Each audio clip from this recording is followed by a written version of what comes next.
ನಿಮ್ಮ ಬಿಸ್ನೆಸ್ ಯಾವುದೇ ಇರಲಿ ಅದನ್ನು ಪ್ರಚಾರ ಮಾಡಬೇಕಾದ್ರೆ ಸುಮನ್ ಟಿವಿಯಿಂದಲೇ ಸಾಧ್ಯ. ಕೂಡಲೇ ಸಂಪರ್ಕಿಸಿ. ಆರ್ಥರೈಟಿಸ್ ಕೇವಲ ಜಾಯಿಂಟ್ ಪೇನ್ ಆಗಿರಬಹುದು ಅಥವಾ ಕಾಲು ನೋವು, ಮೊಣಕಾಲು ನೋವು ಅಂತ ನಾವು ಅದನ್ನ ಬೇರ್ಪಡಿಸೋದಕ್ಕಾಗೋದಿಲ್ಲ. ಅದರಲ್ಲಿ ಸಾಕಷ್ಟು ಕಾರಣಗಳು ಇರುತ್ತೆ. ಸರ್ಜರಿ ನಾವು ಮಾಡೋಂಥದ್ದೇ ಮೊಬಿಲೈಸೇಷನ್ಗೆ, ನಡೆಯೋದಕ್ಕೋಸ್ಕರ ಮಾಡೋದು. ಸೊ ಆ್ಯಸ್ ಅರ್ಲಿ ಆಸ್ ಈಗ ಅರ್ಲಿ ಮಾರ್ನಿಂಗ್ ಸರ್ಜರಿ ಮಾಡಿದ್ರೆ ಸಂಜೆನೇ ನಡೆಸ್ಬೋದು ನಾವು. ಹೆಣ್ಣು ಮಕ್ಕಳಿಗೆ ಐರನ್ ಡಿಫಿಷಿಯನ್ಸಿ, ವಿಟಮಿನ್ ಡಿಫಿಷಿಯನ್ಸಿ ಇವೆಲ್ಲವೂ ಕೂಡ ಆರ್ಥರೈಟಿಸ್ಗೆ ಒಂದು ರೀತಿ ಕಾರಣ ಆಗುತ್ತಾ? ಸಾಮಾನ್ಯವಾಗಿ 50-55 ವರ್ಷದ ಮೇಲೇನೆ ಇರ್ತಾರೆ. ಡಾಕ್ಟರ್, ಇನ್ನು ಈ ರೋಬೋಟಿಕ್ ಸರ್ಜರಿ ಬಗ್ಗೆ ಮಾತಾಡೋದಾದ್ರೆ, ಸರ್ಜನನ್ನು ರೀಪ್ಲೇಸ್ ಮಾಡೋ ಥರ ಟೆಕ್ನಾಲಜಿ ಇನ್ನೂ ಏನು ಬಂದಿಲ್ಲ. ರೋಬೋ ಯಾವಾಗಲೂ ಸರ್ಜನ್ಗೆ ಅಸಿಸ್ಟ್ ಮಾಡುತ್ತೆ. ತುಂಬಾ ಕಾಸ್ಟ್ಲಿ ಅಂತ ಹೇಳಿ ಜನರು ಮಾಡಿಸ್ಕೊಳ್ಳೋದು ತುಂಬಾ ಕಡಿಮೆ. ಅವರ ಲಾಸ್ಟ್ ಫ್ಯೂ ಇಯರ್ಸ್ ಆಫ್ ಲೈಫ್ನ ಕ್ವಾಲಿಟಿ ಆಫ್ ಲೈಫೇ ಇರೋದಿಲ್ಲ. ಇದರಿಂದ ಸಿಗುವಂತಹ ಪ್ರಯೋಜನ ಇದೆಯಲ್ಲ, ಅದು ಆ ಕಾಸ್ಟ್ಗಿಂತ 20 ಅಥವಾ 100 ಪಟ್ಟು ಜಾಸ್ತಿ ಅಂತ ಹೇಳಲಿಕ್ಕೆ ಇಷ್ಟ. ಯಾವ ಹಂತದಲ್ಲಿ ಹೋದ್ರೆ ಇದು ಆರ್ಥರೈಟಿಸ್ ಗುಣ ಆಗೋದು ತುಂಬಾ ರಿಸ್ಕ್ ಇದೆ ಅನ್ನುವಂಥ stage? Suman TV Kannada health care ವಿಶೇಷ ಕಾರ್ಯಕ್ರಮಕ್ಕೆ ಸ್ವಾಗತ. ನಾನು ಉಷಾ. ಇತ್ತೀಚಿನ ದಿನಗಳಲ್ಲಿ ಸಾವಿರಾರು ಜನರಲ್ಲಿ ಕಾಣಿಸ್ಕೊಳ್ತಾ ಇರುವಂತಹ ಒಂದು ಸಾಮಾನ್ಯ ಸಮಸ್ಯೆ ಅಂದ್ರೆ ಅದು ಆರ್ಥರೈಟಿಸ್ ನಂತ ಸಮಸ್ಯೆ. ಆರ್ಥರೈಟಿಸ್ ಕೇವಲ ಜಾಯಿಂಟ್ ಪೇನ್ ಆಗಿರಬಹುದು ಅಥವಾ ಕಾಲು ನೋವು, ಮೊಣಕಾಲು ನೋವು ಅಂತ ನಾವು ಅದನ್ನ ಬೇರ್ಪಡಿಸೋದಕ್ಕಾಗೋದಿಲ್ಲ. ಅದರಲ್ಲಿ ಸಾಕಷ್ಟು ಕಾರಣಗಳು ಇರುತ್ತೆ. ಮುಂಚೆ ಎಲ್ಲ ಇದು ವಯೋಸಹಜವಾಗಿ ಬರ್ತಕ್ಕಂತಹ ಒಂದು ತೊಂದರೆ ಆಗಿತ್ತು. ಆದರೆ ಇತ್ತೀಚಿನ ದಿನಗಳಲ್ಲಿ ಯಂಗ್ಸ್ಟರ್ಸ್ ಅಲ್ಲೂ ಕೂಡ ನಾವು ಹೆಚ್ಚಾಗಿ ಇದನ್ನ ನೋಡ್ತಾ ಇದ್ದೀವಿ. ಹಾಗಾದ್ರೆ ಈ ಆರ್ಥರೈಟಿಸ್ ಯಾವ ಕಾರಣಕ್ಕಾಗಿ ಬರುತ್ತೆ, ಈ ಆರ್ಥರೈಟಿಸ್ಗೆ ಏನೆಲ್ಲ ಟ್ರೀಟ್ಮೆಂಟ್ಗಳಿದೆ ಅನ್ನೋದನ್ನ ತಿಳಿಸ್ಕೊಡೋದಕ್ಕೆ ನಮ್ಮ ಜೊತೆಗೆ ಬನ್ನೇರ್ಘಟ್ಟ ಅಪೋಲೋ ಆಸ್ಪತ್ರೆಯ ರೋಬೋಟಿಕ್ ಹಾಗೂ ಜಾಯಿಂಟ್ ರಿಪ್ಲೇಸ್ಮೆಂಟ್ ಮತ್ತು ಆರ್ಥೋಪೆಡಿಕ್ ಸರ್ಜನ್ ಆಗಿರುವಂತಹ ರವಿರಾಜ್ ಅವರಿದ್ದಾರೆ. ಡಾಕ್ಟರ್, ಕಾರ್ಯಕ್ರಮಕ್ಕೆ ಸ್ವಾಗತ. ಡಾಕ್ಟರ್, ಇತ್ತೀಚಿನ ದಿನಗಳಲ್ಲಿ ಈ ಒಂದು ಆರ್ಥರೈಟಿಸ್ ಅನ್ನೋ ಹೆಸರು ನಾವು ಜಾಸ್ತಿ ಕೇಳ್ತಾ ಇದ್ದೀವಿ. ಮುಂಚೆ ಎಲ್ಲ ವಯೋಸಹಜವಾಗಿ ಬರ್ತಾ ಇದ್ದಂಥ ಸಮಸ್ಯೆ ಇದು. ಆದರೆ ಇವಾಗ ಇದಕ್ಕೆ ವಯಸ್ಸಿನ ಭೇದ ಭಾವ ಇಲ್ಲ. ಇದು ಮೊದಲಿಗೆ ಜನರಿಗೆ ಆರ್ಥರೈಟಿಸ್ ಅಂದರೆ ಏನು ಅನ್ನೋದನ್ನು ತಿಳಿಸ್ಕೊಡಿ. ಅದೇ, ಈಗ ಆರ್ಥರೈಟಿಸ್ ಅನ್ನೋದು ತುಂಬ ಕಾಮನ್ ಪ್ರಾಬ್ಲಮ್. ನಮ್ಮ ಡೇ ಟು ಡೇ ಪ್ರಾಕ್ಟೀಸಲ್ಲಿ ಆಗಿರಲಿ, ನಿಮ್ಮ ಮನೆಯಲ್ಲಾಗಲಿ, ಈ ಸಂಧಿವಾತ ಅಥವಾ ಆರ್ಥರೈಟಿಸ್ ಅಥವಾ ಮೊಣಕಾಲು ನೋವು ಅನ್ನೋದಂತೂ ತುಂಬ ಕಾಮನ್ ಪ್ರಾಬ್ಲಮ್ ಆಗಿದೆ. ಈಗ ಮೊದಲು ನೀವು ಹೇಳಿದಾಗೆ ತುಂಬ ಎಲ್ಡರ್ಲಿ ಪೇಷಂಟ್ಸು, ವಯಸ್ಸಾಗಿರೋರಲ್ಲಿ ಬರ್ತಾ ಇದ್ದಂಥ ಕಾಯಿಲೆ ಈಗ ಸ್ವಲ್ಪ ಯಂಗರ್ ಪೇಷಂಟ್ಸಲ್ಲಿ ಬರ್ತಾ ಇದೆ. ಇದಕ್ಕೆ ಮೋಸ್ಟ್ಲಿ ನಮ್ಮ ಜೀವನ ಶೈಲಿ ಆಗಿರಲಿ ಅಥವಾ ನಮ್ಮ ಊಟ ಆಹಾರ ಸೇವನೆಯ ಮೆಥಡ್ಸ್ ಆಗಿರಲಿ ಅಥವಾ ಜಂಕ್ ಫುಡ್ ಏನು ತಿನ್ನೋದಾಗಲಿ, ನಮ್ಮ ಲೈಫ್ ಸ್ಟೈಲು, ಲ್ಯಾಕ್ ಆಫ್ ಎಕ್ಸರ್ಸೈಸಸ್ಸು ಹಾಗೂ ನಮ್ಮ ಸೆಡೆಂಟ್ರಿ ಆಗಿರುವಂಥ ಒಂದು ಜೀವನ ಶೈಲಿ ಇದಕ್ಕೆ ಮುಖ್ಯ ಕಾರಣ ಆಗಿರ್ಬೋದು. ಅದಲ್ಲದೆ ನಮ್ಮ ಜೆನೆಟಿಕ್ ಆಗಲಿ, ಫ್ಯಾಮಿಲಿ ಹಿಸ್ಟ್ರಿಯಲ್ಲಾಗಲಿ ಈ ಥರ ಇರೋದ್ರಿಂದ ನಮಗೆ ಹೈಯರ್ ರಿಸ್ಕ್ ಆಫ್ ಆರ್ಥರೈಟಿಸ್ ಬರೋ ಚಾನ್ಸಸ್ ಇರುತ್ತೆ. ಈಗ ಆರ್ಥರೈಟಿಸ್ ಅಂದರೆ ಏನು? ಈಗ ಜಾಯಿಂಟ್ ಫಾರ್ಮೇಷನ್ ಆಗಬೇಕಾದ್ರೆ ಜಾಯಿಂಟ್ ಎಂಡಲ್ಲಿ ನಮಗೆ ಕಾರ್ಟಿಲೇಜ್ ಅಂತ ಇರುತ್ತೆ. ಯಾವಾಗ ಈ ಕಾರ್ಟಿಲೇಜ್ನ ಮೃದುವಸ್ಥಿ ಅಂತ ಹೇಳ್ತೀವಿ. ಯಾವಾಗ ಈ ಕಾರ್ಟಿಲೇಜು ವಿತ್ ಏಜ್ ಡಿಜನರೇಷನ್ ಅಂತ ಆಗುತ್ತೆ, ಸವಕಳಿ ಅಂತ ಹೇಳ್ಬೋದು. ಆ ಸವಕಳಿ ಆಗಿ ಯಾವಾಗ ಆ ಬೋನು ಒಂದಕ್ಕೊಂದು ಟಚ್ ಆಗಲಿಕ್ಕೆ ಸ್ಟಾರ್ಟ್ ಆಗುತ್ತೆ, ಅದನ್ನು ನಾವು ಆರ್ಥರೈಟಿಸ್ ಅಂತೀವಿ. ಬೇಸಿಕಲಿ ಆ ಮೂಳೆಯ ಜಾಯಿಂಟ್ ಫಾರ್ಮ್ ಆಗೋ ಕಾರ್ಟಿಲೇಜ್ ಸೌದು ಮೂಳೆ ಟಚ್ ಆಗೋದೇನಿದೆ ಅದನ್ನು ಆರ್ಥರೈಟಿಸ್ ಅಂತ ಹೇಳ್ತೀವಿ. ಈಗ ನಮ್ಮ ಪಾಪ್ಯುಲೇಷನಲ್ಲಿ, ನಮ್ಮ ಜನರಲ್ಲಿ ಸಾಮಾನ್ಯವಾಗಿ ಬರುವಂಥದ್ದು ಮಂಡಿದ್ದು. Hip joint arthritis rare, but commonest ಅಂದರೆ ಸಾಮಾನ್ಯವಾಗಿ ಕಂಡು ಬರುವಂಥದ್ದು ಮಂಡಿ ಕಾಲು ಅಥವಾ ಮಂಡಿ ಕೀಲಿನ ನೋವು ಅಂತ ಹೇಳ್ತೀವಿ. ಅದನ್ನು ಆರ್ಥರೈಟಿಸ್ ಅಥವಾ ಆಸ್ಟಿಯೋ ಆರ್ಥರೈಟಿಸ್ ಅಂತ ಹೇಳ್ತೀವಿ. ಅದರಲ್ಲಿ ಬೇರೆ ಬೇರೆ ಥರದ ಆರ್ಥರೈಟಿಸ್ಗಳಿದ್ದಾವೆ. ಈಗ ಆಸ್ಟಿಯೋ ಆರ್ಥರೈಟಿಸ್ ಅಂತ ಏನು ಹೇಳ್ತೀವಿ ಅದು ಏಜ್ ರಿಲೇಟೆಡ್, ವಯಸ್ಸಾಗ್ತಾ ಸವಕಳಿಗೆ ಬರೋದು. ಇದೇ ರೀತಿ ಬೇರೆ ಬೇರೆ ಥರದ ಆರ್ಥರೈಟಿಸ್ ಇದೆ. ಕಾಮನೆಸ್ಟ್ ಸೆಕೆಂಡ್ ಅಂದರೆ ಈ ರುಮಟಾಯ್ಡ್ ಆರ್ಥರೈಟಿಸ್ ಅಥವಾ ಸಂಧಿವಾತ ಅಂತ ಹೇಳ್ತೀವಿ. ಅದು ಮೊಣಕಾಲು ಒಂದೇ ಅಲ್ಲದೆ ಬಾಡಿಯ ಬೇರೆ ಬೇರೆ ಜಾಯಿಂಟ್ಸ್, ಕೈ ಕೀಲುಗಳು, ಪಾದದ ಕೀಲುಗಳು, ಬೇರೆ ಕೀಲುಗಳು, ಹಿಪ್ ಜಾಯಿಂಟು, ಸ್ಪೈನು ಎಲ್ಲ ಜಾಯಿಂಟ್ಗಳನ್ನು ಇನ್ವಾಲ್ವ್ ಆಗುವಂಥ ಕಾಯಿಲೆ ರುಮಟಾಯ್ಡ್ ಆರ್ಥರೈಟಿಸ್. ಇದು ಅಲ್ಲದೆ ಬೇರೆ ಬೇರೆ ಥರ ಸ್ಕಿನ್ ಕಂಡೀಷನ್ಸು, ಸೋರಿಯಾಟಿಕ್ ಆರ್ಥರೈಟಿಸ್ಸು, ಆ್ಯಂಕಲೋಸಿಂಗ್ ಸ್ಪಾಂಡಿಲೋಸಿಸ್ಸು, ಈ ಥರ ಬೇರೆ ಕಾಯಿಲೆಗಳಿಂದನೂ ಕೂಡ ಆರ್ಥರೈಟಿಸ್ ಬರ್ಬೋದು. ಬಟ್ ನಾವು ಸಾಮಾನ್ಯವಾಗಿ ನೋಡುವ ಒಂದು 90% ಪೇಷಂಟ್ಸ್ಗೆ ಆಸ್ಟಿಯೋಆರ್ಥರೈಟಿಸ್ ಅಥವಾ ರುಮಟಾಯ್ಡ್ ಆರ್ಥರೈಟಿಸ್ ಸಾಮಾನ್ಯವಾಗಿ ಓಕೆ, ನೀವು ಹೇಳಿದ್ರಿ ವಯಸ್ಸಾದವರಲ್ಲಿ ಆಸ್ಟಿಯೋ ಆರ್ಥರೈಟಿಸ್ ಹೆಚ್ಚಾಗಿ ಕಾಣಿಸ್ಕೊಳ್ಳುತ್ತೆ ಅಂತ. ಈ ಆರ್ಥರೈಟಿಸ್ ಅಲ್ಲಿ ವಿಂಗಡಣೆಗಳನ್ನ ಮಾಡ್ಕೊಳ್ತಾ ಹೋದಂಥ ಸಂದರ್ಭದಲ್ಲಿ ಡಾಕ್ಟರ್ ಹೇಗೆ ಕಂಡುಕೊಳ್ಳೋದು? ಒಂದು ಜನಸಾಮಾನ್ಯನಾಗಿ ನಂದು ಒಂದು ಪ್ರಶ್ನೆ ಕೇಳಬೇಕು ಅನ್ನೋದಾದ್ರೆ, ಈಗ ನನಗೊಂದು ಕಾಲು ನೋವು ಬರ್ತಾ ಇದೆ, ಅದು ನಿಜವಾಗ್ಲೂ ಆರ್ಥರೈಟಿಸ್ ಇರುತ್ತಾ ಅಥವಾ ಏನಾದರೂ ಆ ಕ್ಷಣದಲ್ಲಿ ಆಗಿರುವಂತಹ ನೋವಿಗೆ ಆ ಒಂದು ನೋವು ಬರ್ತಿರತ್ತಾ? ಹೇಗೆ ಕಂಡುಕೊಳ್ಳೋದು? ಈಗ ಯಂಗರ್ ಪೇಷಂಟ್ಸ್, ಈಗ ಫಾರ್ ಎಕ್ಸಾಂಪಲ್ ಒಂದು 45-50ಕ್ಕಿಂತ ಕಡಿಮೆ ವಯಸ್ಸಿನವರಿಗೆ ನೀ ಪೇನ್ ಬಂದರೆ ಸಾಮಾನ್ಯವಾಗಿ ಅದು ಆರ್ಥರೈಟಿಸ್ ಇರೋದಿಲ್ಲ. ಅದು ಯಾವುದಾದ್ರೂ ಇಂಜುರಿ ರಿಲೇಟೆಡ್ ಅಥವಾ ಅವರ ಎಕ್ಸರ್ಸೈಸಾ, ಸ್ಪೋರ್ಟ್ಸು, ಅಥವಾ ಅದನ್ನು ಮಿಸ್ಯೂಸ್ ಅಥವಾ ಅಬ್ಯೂಸ್ ಮಾಡೋದ್ರಿಂದ, ಅಥವಾ ಒಳಗಡೆ ಲಿಗಮೆಂಟು, ಮೆನಿಸ್ಕಸ್ ಟೇರ್ಗಳು, ಅಥವಾ ಈ ಸ್ಪೋರ್ಟ್ಸ್ ಪರ್ಸನ್ಸ್ಗಳಲ್ಲಿ ಇಂಜುರೀಸು, ಓವರ್ ಯೂಸು, ಈ ಥರ ಕಾಯಿಲೆಗಳು ನಮ್ಮ ಯಂಗರ್ ಪೇಷಂಟ್ಸಲ್ಲಿ ಕಾಮನ್. ಈಗ ರುಮಟಾಯ್ಡ್ ಆರ್ಥರೈಟಿಸ್ ಅನ್ನೋದಕ್ಕೆ ಅದಕ್ಕೆ ಏಜ್ ಅಂತಿಲ್ಲ. ತುಂಬ ಚಿಕ್ಕ ಏಜವ್ರಿಗೂ ಒಂದು ಜುವೆನೈಲ್ ರುಮಟಾಯ್ಡ್ ಆರ್ಥರೈಟಿಸ್ ಅಂತೀವಿ, ಅದು ಈವನ್ ಟೀನೇಜರ್ಸ್ಗೂ ಬರ್ಬೋದು, ಆಮೇಲೆ ಎನಿ ಏಜಲ್ಲಿ ಬರ್ಬೋದು. ರುಮಟಾಯ್ಡ್ ಆರ್ಥರೈಟಿಸ್ಗೆ ಆ ಥರ ಏಜ್ ಲಿಮಿಟ್ ಅಂತ ಇಲ್ಲ. ಆಸ್ಟಿಯೋ ಆರ್ಥರೈಟಿಸ್ ಅನ್ನೋದು ಸಾಮಾನ್ಯವಾಗಿ ವಯಸ್ಸಾಗ್ತಾ ಬರೋದು. ಸೊ 50 ವರ್ಷದ ನಂತರ ಸಾಮಾನ್ಯವಾಗಿ ಬರುತ್ತೆ, 50-55 ವರ್ಷ ನಂತರ. ಮತ್ತು ಆಸ್ಟಿಯೋ ಆರ್ಥರೈಟಿಸ್ ಯಾವತ್ತೂ ಸಡನ್ನಾಗಿ ಸ್ಟಾರ್ಟ್ ಆಗಲ್ಲ. ಸೊ ಕ್ರಮೇಣ ಪೇಯ್ನ್ ಬರೋಕ್ಕೆ ಸ್ಟಾರ್ಟ್ ಆಗುತ್ತೆ. ಆ ಪೇಯ್ನು ಗ್ರ್ಯಾಜುವಲಿ ಇನ್ಕ್ರೀಸ್ ಆಗುತ್ತೆ, ಆಮೇಲೆ ಸ್ವೆಲ್ಲಿಂಗ್ ಬರುತ್ತೆ, ಪೇಯ್ನ್ ಬರುತ್ತೆ, ಓಡಾಡೋದಕ್ಕೆ ಕಷ್ಟ, ಈ ಥರ ಗ್ರ್ಯಾಜುವಲ್ ಸಿಮ್ಟಮ್ಸ್ ಬಂದರೆ ಅದು ಆಸ್ಟಿಯೋ ಆರ್ಥರೈಟಿಸ್ಸು. ವೆರಸ್ ರುಮಟಾಯ್ಡ್ ಆರ್ಥರೈಟಿಸಲ್ಲಿ ನಮಗೇನೆಂದರೆ ಮಲ್ಟಿಪಲ್ ಜಾಯಿಂಟ್, ಕೈ ಜಾಯಿಂಟು, ಕಾಲು ಜಾಯಿಂಟು, ಮಂಡಿ, ಇದೆಲ್ಲ ಅರ್ಲಿ ಮಾರ್ನಿಂಗ್ ಎದ್ದ ತಕ್ಷಣ ಸ್ಟಿಫ್ನೆಸ್ ಬರೋದು, small joints of the hand ಅಥವಾ ಫುಟ್ ಅಂತ ಹೇಳ್ತೀವಿ, ಇದ್ರ ಇನ್ವಾಲ್ವ್ಮೆಂಟು, ಇದೆಲ್ಲ more in favour of rheumatoid arthritis. ಬರೀ ಮಂಡಿ ಮಾತ್ರ ಇನ್ವಾಲ್ವ್ ಆಗಿ ಏಜ್ ಒಂದು 50 ಅಥವಾ ಮೋರು ಆ ಥರ ಇದ್ದವರಿಗೆ ಬರೀ ಮಂಡಿ ನೋವು ಮಾತ್ರ ಕಾಣಿಸ್ಕೊಂತು ಅಂತಂದರೆ, ಅದರಲ್ಲೂ ಫಾರ್ ಮೋರ್ ಕಾಮನ್ ಇನ್ ಮೆನ್ಗಿಂತನೂ, because of the hormonal changes, body weight gain, calcium vitamin D deficiency, ಆಮೇಲೆ ಏಜ್ ಆ್ಯಕ್ಟಿವಿಟಿ ತುಂಬ ಓವರ್ ಯೂಸು, ಓವರ್ ಆ್ಯಕ್ಟಿವಿಟಿ ಮಾಡೋದ್ರಿಂದ ಇದರಿಂದನೂ ಈ ಥರ ಸವಕಳಿ ಸ್ಟಾರ್ಟ್ ಆಗುತ್ತೆ. ಸೊ ಎನಿಬಡಿ ಅಬೌವ್ 50 ಇಯರ್ಸ್ ಅಥವಾ ವಿತ್ ಓನ್ಲಿ ನೀ ಮಾತ್ರ, ಮೊಣಕಾಲು ಮಾತ್ರ ಇನ್ವಾಲ್ವ್ಮೆಂಟ್ ಇದ್ದರೆ ಅದನ್ನು ನಾವು ರಫ್ಲಿ ಆಸ್ಟಿಯೋ ಆರ್ಥರೈಟಿಸ್ ಅಂತ ಹೇಳ್ಬೋದು. ಮಲ್ಟಿಪಲ್ ಜಾಯಿಂಟ್ ಪೇಯ್ನ್ ಜೊತೆಗೆ ಮೊಣಕಾಲು ನೋವು ಕೂಡ ಇತ್ತು ಅಂತಂದರೆ ಅದನ್ನು ನಾವು ರುಮಟಾಯ್ಡ್ ಆರ್ಥರೈಟಿಸ್ ಅಂತ ರಫ್ಲಿ ನಾವು ಕಂಡುಹಿಡಿಬೋದು. ಮತ್ತು ನಮಗೆ ಫರ್ದರ್ ಟೆಸ್ಟಿಸ್, ಈಗ ರುಮಟಾಯ್ಡ್ ಆರ್ಥರೈಟಿಸ್ಗೆ various type of blood test ಎಲ್ಲ ಮಾಡ್ತೀವಿ. ಅದರಲ್ಲೆಲ್ಲ ನಮಗೆ RA ಫ್ಯಾಕ್ಟರು, ACCP, ಈ ಥರ ಎಲ್ಲ ಟೆಸ್ಟ್ಗಳೆಲ್ಲ ಅದರಲ್ಲೆಲ್ಲ ಪಾಸಿಟಿವ್ ಬಂದು ಬೇರೆ ಜಾಯಿಂಟ್ಸ್ ಎಲ್ಲ ಇನ್ವಾಲ್ವ್ ಆಗಿದ್ದರೆ ಆವಾಗ it is more in favour of rheumatoid. X-ray ಮಾಡ್ತೀವಿ. ಎಕ್ಸ್ರೇಯಲ್ಲಿ ನಮಗೆ ವೇರ್ ಆ್ಯಂಡ್ ಟೇರ್, ಸವಕಳಿ ಅಂತ ಹೇಳ್ತೀವಿ. ಸ್ಟ್ಯಾಂಡಿಂಗ್ ಎಕ್ಸ್ರೇ ಮಾಡಿದಾಗ ಆ ಜಾಯಿಂಟಲ್ಲಿ ಗ್ಯಾಪ್ ಕಡಿಮೆ ಆಗಿ ಮೂಳೆಗೆ ಮೂಳೆ ಹತ್ತಿರ ಬಂದು ಅದು ಮೂಳೆಗೆ ಮೂಳೆ ಟಚ್ ಆಗೋ ಥರ ಆಯಿತು ಅಂತಂದರೆ ಆವಾಗ ಆರ್ಥರೈಟಿಸ್ ಸಿವಿಯರಿಟಿ ಗೊತ್ತಾಗುತ್ತೆ. ಅದರಲ್ಲಿ ಡಿಫ್ರೆಂಟ್ ಗ್ರೇಡ್ಸ್ ಇರ್ತದೆ, ಅದೆಲ್ಲ ಕಂಡುಹಿಡಿಯೋದಕ್ಕೆ ನಾವು ಫರ್ದರ್ ಟೆಸ್ಟ್ ಅಂತ ಮಾಡ್ತೀವಿ. ಓಕೆ, ಈ ಆರ್ಥರೈಟಿಸ್ಗೆ ಯಾವ ಥರದ ಟ್ರೀಟ್ಮೆಂಟ್ಗಳು ಸಿಗುತ್ತೆ ಡಾಕ್ಟರ್? ಯಾವ ಥರದ ಟ್ರೀಟ್ಮೆಂಟ್ಗಳನ್ನು ತೆಗೆದುಕೊಳ್ಬೇಕಾಗತ್ತೆ ಒಂದು ಸಾಮಾನ್ಯ ಜನರಿಗೆ? ಈಗ treatment of arthritis depends on the stage of the disease ಅಂತ ಹೇಳ್ತೀವಿ. ಈಗ ಬೇರೆ ಬೇರೆ ಸ್ಟೇಜಸ್ ಇದೆ, ಸ್ಟೇಜ್ 1, 2, 3, 4 ಅಂತ ಇದೆ. ಸ್ಟೇಜ್ 1 and 2 ತುಂಬ initial stages, stage 3 mid, stage 4 severe. So ಈಗ ಇನಿಷಿಯಲ್ ಸ್ಟೇಜಲ್ಲಿ ನಮಗೆ ಸ್ಟೇಜ್ 1 and 2 ಅಲ್ಲಿದ್ದಾಗ ನಮಗೆ ಕನ್ಸರ್ವೇಟಿವ್ ಟ್ರೀಟ್ಮೆಂಟ್ ಅಂತ ಹೇಳ್ತೀವಿ. ಕನ್ಸರ್ವೇಟಿವ್ ಟ್ರೀಟ್ಮೆಂಟ್ ಅಂದರೆ ನಾವು ಮೇನ್ಲಿ ಲೈಫ್ ಸ್ಟೈಲ್ ಚೇಂಜಸ್ ಅಂತ ಹೇಳ್ತೀವಿ. ಲೈಫ್ ಸ್ಟೈಲ್ ಚೇಂಜಸ್ ಅಂದರೆ ಜೀವನ ಶೈಲಿನ ಚೇಂಜ್ ಮಾಡೋವಂಥದ್ದು. ಈಗ ವೆಯ್ಟ್ ಕಡಿಮೆ ಆಗೋದು, ಬಾಡಿ ವೆಯ್ಟ್ನ ಕಡಿಮೆ ಮಾಡೋದಾಗಲಿ, ಆ್ಯಕ್ಟಿವಿಟೀಸು, ಎಕ್ಸರ್ಸೈಸಸ್ ಮಾಡೋದು, ಆಮೇಲೆ ಮಂಡಿಗೆ ಸಂಬಂಧಪಟ್ಟಂಥ ಸ್ಪೆಸಿಫಿಕ್ ಕ್ವಾಡ್ರಿಸೆಪ್ಸ್ ಅಥವಾ ಹ್ಯಾಮ್ಸ್ಟ್ರಿಂಗ್ ಎಕ್ಸರ್ಸೈಸಸ್ ಅಂತ ಹೇಳ್ತೀವಿ, ಮಸಲ್ನ ಬಿಲ್ಡ್ ಮಾಡೋಂಥ ಎಕ್ಸರ್ಸೈಸಸ್ಸು. ಆಮೇಲೆ ತುಂಬ ವಿಗರಸ್ ಆ್ಯಕ್ಟಿವಿಟೀಸ್ ಏನಾದರೂ ಮಾಡ್ತಾಯಿದ್ರೆ ಆ ಆ್ಯಕ್ಟಿವಿಟೀಸನ್ನ ಟೋನ್ ಡೌನ್ ಮಾಡೋದು, ಹಾಗೂ ಕೋರ್ ಅಥವಾ ಮಸಲ್ ಸ್ಟ್ರೆಂಥನಿಂಗ್ ಅಂತ ಹೇಳ್ತೀವಿ. ಇವೆಲ್ಲ ಇನಿಷಿಯಲ್ ಸ್ಟೇಜಲ್ಲಿ ಈ ಥರ ಎಕ್ಸರ್ಸೈಸು, ಲೈಫ್ ಸ್ಟೈಲ್ ಚೇಂಜಸ್ಸು. ಮತ್ತು ಆರ್ಥರೈಟಿಸ್ ಜಾಸ್ತಿ ಆಗ್ತಾ ಇದ್ದಂಗೆ ಕೆಲವು ಆ್ಯಕ್ಟಿವಿಟೀಸ್ನ ಅವಾಯ್ಡ್ ಮಾಡಬೇಕು. ಯಾವೆಲ್ಲ ಆ್ಯಕ್ಟಿವಿಟೀಸ್ನ ನಾವು ಅವಾಯ್ಡ್ ಮಾಡಬೇಕು?